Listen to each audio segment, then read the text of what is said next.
No, record it. Help me! Please help me! It's not your bike. Please help me! It's not your bike. It's not your bike. Please help me! Help! Please get off me! Wait, what the? Hey y'all, welcome back to another episode of DEI in 5. I am joined today by Caren Young, aka the professional adult. If you've been here before on my channel or you've just been following this podcast, this playlist, DEI in 5, you are probably familiar with her. So we're not going to waste too much time. We want to get into this clip that has been circulating online. It's pretty much going to speak for itself. So we're going to hit play. We're going to break it down and then let y'all comment and tell us what you think about it. All right, here goes nothing. No, record it. Help! Help me! Please help me! It's not your bike. Please help me! It's not your bike. It's not your bike. Please help me! Help! Please get off me! Wait, what the fuck? What's going on, bro? Please get off me! Yo, don't not take it, bro. Now you're not getting the bike, bro. Yeah, now you're not getting the bike. Help! You're not getting Get the off bike. me, I'm dude. not. Why you took his phone? What's wrong with you? Stupid as something. You're Don't not touch touching his my phone. phone. Do not touch his phone. I'm not touching you. You putting your stomach on my hand. My dude, stop. No, my dude, stop. No, I don't know. No, I said no. I said sit down. Please help! She's just crying. You're not crying. You're not crying. I got Stupid. I got It's you on my video. bike. Off! Wait, you pulled it out? Hey, Hassan, you pulled it out? Hassan, I don't give a fuck. Hassan, you pulled it out? This is my bike. It's on my account. Please move. All right, so why don't we reset the bike? I'm not resetting the bike. It's his. It's his. It's his. Reset it and then pull it out on your account. You are active. I don't give a fuck. This is my fake crying. Guys, This is fake crying. Stop fake crying. Hey, stop touching me. I don't touch you. Hold up. Hey, stop touching me. Stop touching me. Why don't you take this bike? Stop touching me. I will. Exactly. So take Fuck out of here. it. So take it. You're stupid ass. Fuck out of here. Dumbass. Your baby gonna come out with Wait, how you stop crying? Fuck. Not a tear came down, miss. My dick. Not a tear came down. Fuck out of here. So I'm going to leave this up because we might have to run back a couple parts. There's so much to unpack in this video. And I just cannot understand why someone, especially someone that's worried about their fetus, their unborn child, would proceed to be in a situation like this. Other than, I want to exercise some level of power and privilege. Why? I don't know. I guess you're just bored? I don't believe What? I don't believe she's pregnant. I don't believe any of these things. I just believe there was something she wanted. That black man had it, and she was going to use every trick in the book to get it. Pregnancy, tears, yelling, being the damsel in distress, being Miss Ann. She was going to be all of those things that Karen, we now call them Karens. She was now going to be all of those things, and she was going to check all of those boxes so that he would know his place and give her what she wanted. And when it didn't work, she switched to something else. And when that didn't work, she switched to something else. You usually don't see textbook stuff like that often. I'm trying very hard not to curse. You don't see textbook stuff like that very often. Right. And to me, they appear to be boys, not even men. These look like kids. Teenagers. They look like kids.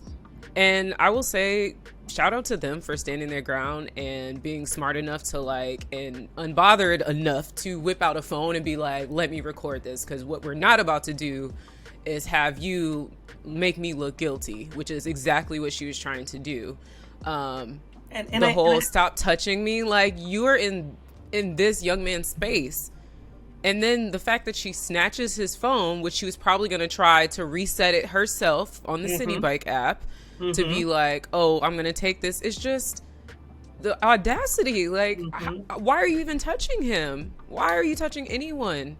Well, and and extra kudos to those young men for, and it's kind of sad. This is the dual consciousness that we always have to live in. They were smart enough to record, but also smart enough to not move, smart enough to never call her out of her name. Like you hear them call her Miss a few times.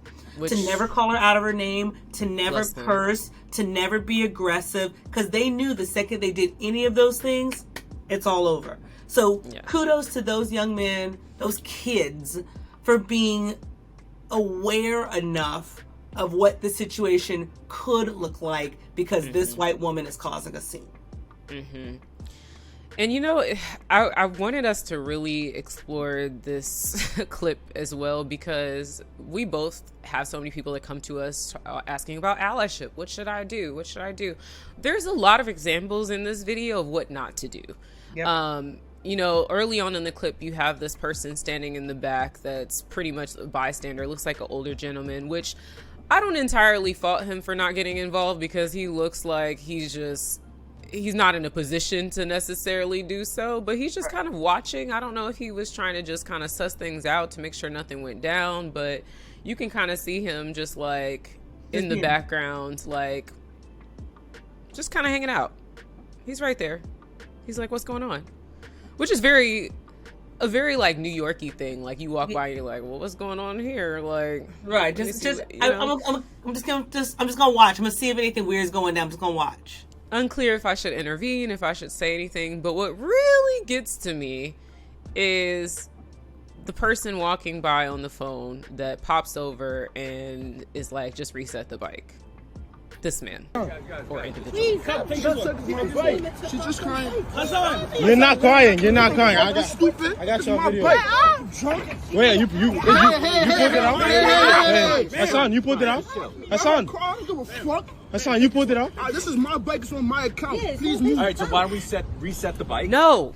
Why don't we not? His first instinct was to walk up to him instead of walking up to her and addressing her. And we see this happen in so many other clips, like of situations like this, where people default to going to the black individual to be like, what's going on? Calm down.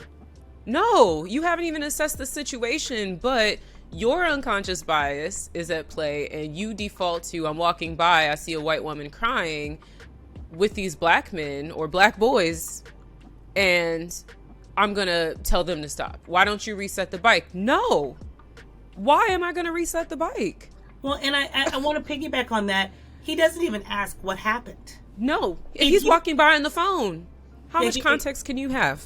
He doesn't. And his first and immediate response is to tell those boys to just go do what he says. To just, just give her what she wants. Just give her what she wants. No. It's their bike. And it's clear, if you look at what's going on, and if you took 2 seconds to actually look what's going on, you could see the body languages that she is imposing in his space. Yep. He's not imposing in hers. Fake tears. There's literally no tears.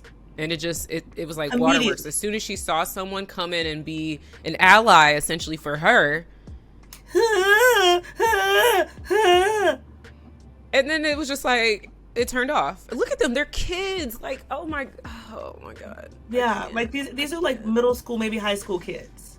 Oh my goodness. You know, and so the funny thing is we talk about bystanders and allies and co-conspirators. Yep. Of all of the folks right there, I'm actually most interested in the first gentleman we talked about, because he's not doing anything. No, I don't know if he knows. Watching. Right. I don't know if he's even sure what to do. Exactly. Yeah. And then like this guy who comes up at the very end, and the video cuts off, but my guess is it's going to be the same thing like what this first gentleman did, where it's like, oh, what's going on around here? What's going on around here? Yeah. I mean, his body language when he walked up looked like he was coming to her to do a check-in. Right. At the end. And then like, their friend here, I'm like, poor baby, we gotta get you together, because no, it matters. It matters. He said, why does it matter? It matters. But because you let things like this happen and it just keeps perpetuating. Yeah. But I can also understand wanting to just be safe. Like, it's terrifying. I can also see that as that young man going, you know what? Just fine. Just, you know what? I don't want to cause a scene. Like, this could end up dangerous for us. I don't want to cause a scene. Just let her have it. But the fact that, like, you have to think that. Right. And that friend was like, hey, just be willing to give your stuff up. And as I was doing a little bit more research around this, that had she taken that bike on his account and didn't return it, it would be a $1,200 fee for that man. And that there were multiple bikes, and she could have picked up one of the other bikes. Like you see it, there's literally another bike right next to him. Oh, they literally are like, why don't you take this one? Right, but it was dusty. And the one that he had wasn't. So she didn't want the dusty bike. She wanted his bike. And again, they're literally standing next to empty bikes. She could have picked up another bike. None of this had to happen. She wanted what she wanted. And I will bet dollars to donuts. She had a black square.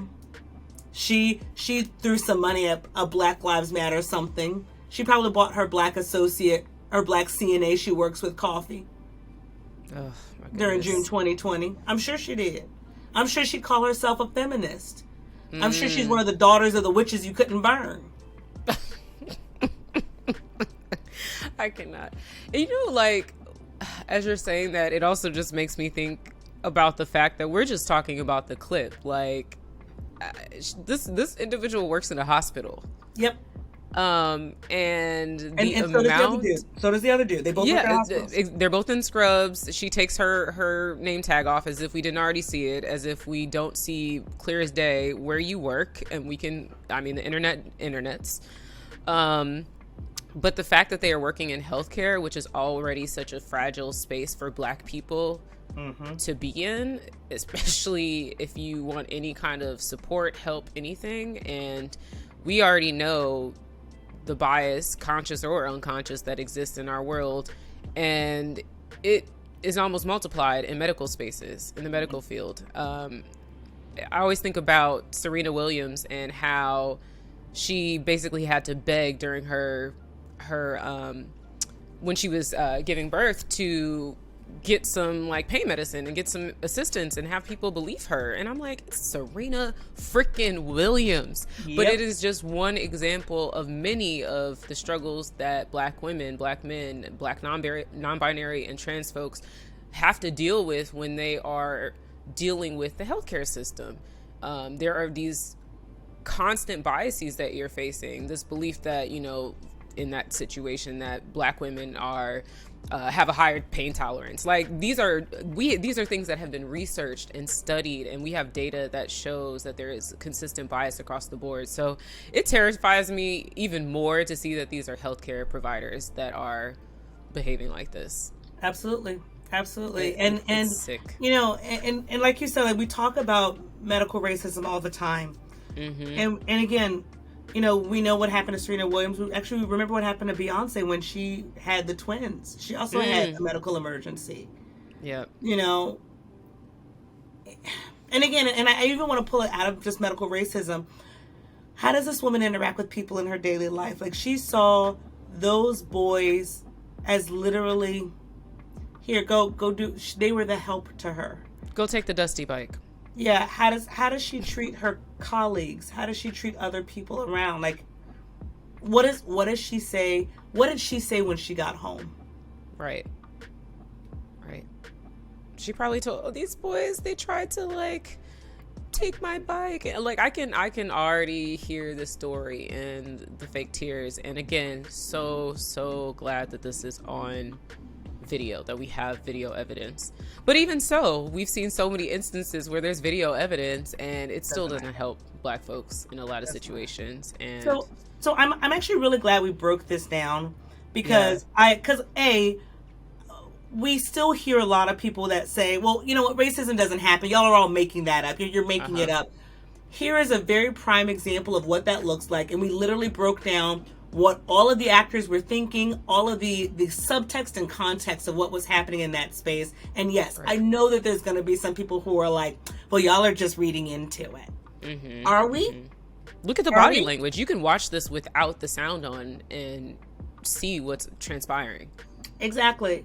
And this is also just a note of, hey, this is what people of color and Black people in particular have to do and think about as they are just traveling throughout their day. All this young man wanted to do was hang out, ride some bikes with his friends, and do everything that we say we want our kids to do. He was being responsible. He was checking it out through the app. He wasn't stealing it. He wasn't breaking into it or anything. He was literally doing what we have asking our kids to do, to go have some fun with his friends. Yep. And now he has to deal with this. How is this going to impact his day and impact the rest of his life, just because he yet again had to deal with somebody treating him like he was a second-class citizen when all he wanted to do was go hang out with his friends? Right. It's like the whole, like, if you work hard and stay on track and do what you're supposed to do, you'll succeed. Here's a great example of that. Will you? You know, like, oh, it pains me to see. And to your point earlier of like just the fear aspect, like this could have went left in so many ways. The police could have shown up and it could have been an altercation. These boys could have been shot. The man that walked up on the phone, he might have decided to put him in a chokehold. We just saw that happen on the subway. Mm-hmm. Anything could have transpired. Anything could have transpired. Like, it's sad. You can't even exist. Kids can't even exist and just enjoy their childhood. Mm-hmm. They're forced to grow up. And you can tell because even just hearing how they responded to this, like it was such a mature response to a situation like this, which makes me wonder, have they dealt with something like this before? And if so, why the hell have they dealt with that? Why? Mm-hmm. It's just sad. This is something that should not be in the toolkit. This should not be in the toolkit. Yeah. But work hard, stay focused. It should not be in the toolkit. Do what you're supposed to do, and everything will be great. You'll succeed. Mm-hmm. Life will be fantastic. Mm-hmm. Any final thoughts about this? Yeah. So just one final thought.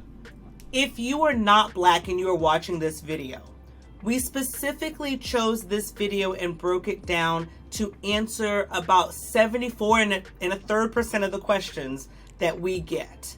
Yep. Things like, how do you know it's racism? Are you reading into it? Well, what does that look like? We literally showed you what is probably a textbook example of what covert racism looks like. And it's not biases. This is racism. This is racism. Yep. We've also talked about what you should and shouldn't do. Yep. I'm going to say non-Black folks ask a lot for what do I do? Give me a checklist. What should I do? Watch this video. Don't be any of these people in this video. Yeah. And this is a good example of, because people are like, well, how do I prepare myself? Like, if you don't know if you're in a situation like this and you have no idea what to do, like even just stepping in to be like, what's going on, and not approaching it in a way where you are biased, where you are siding with one side or the other. If you're concerned, ask some questions, step in and ask some questions, but don't default to being the guy on the phone who's, hey guys, what's going on? And trying to shield this woman. Again, the body language shows you and tells us so much, and then telling them that they should just reset the app. Like, that is not the correct approach here. And it just continues to perpetuate this power dynamic and the privilege that especially white women have, where people default to protecting them first. Yeah. This is a grown adult woman working in the medical field who decided to victimize some Black boys who are minding their ding ding dong business. It's just like, why? You don't have anything else to do. Literally nothing else to do. Yeah. It's. I know it grinds my gears. Sometimes I have to laugh to prevent myself from crying. But again, shout out to those kids. If y'all see this, man, we respect y'all. Like, I don't know if I would have held myself together at that age. Like, I just, yeah. And speaking of, guy on the phone, was he calling the cops? Yeah, who are you talking to? Just a thought. My hope was that he was just in conversation on the phone and just walking by. I hope so. That's my hope, but who knows? So yeah, this has been another episode of DEI in 5. We, like Caren said, wanted to break this video down because we thought it would be helpful, especially for non-Black folks to just see and to further understand, because I think a lot of times we see these videos and people have reactions to them and we share them on social, but there's no real breakdown. So now here you have it. Check it out, watch it again. If you're unsure of things, drop a comment. Let us know what you think in the comments, and we'll see you very soon for the next episode. We'll see you soon. All right, y'all. Bye.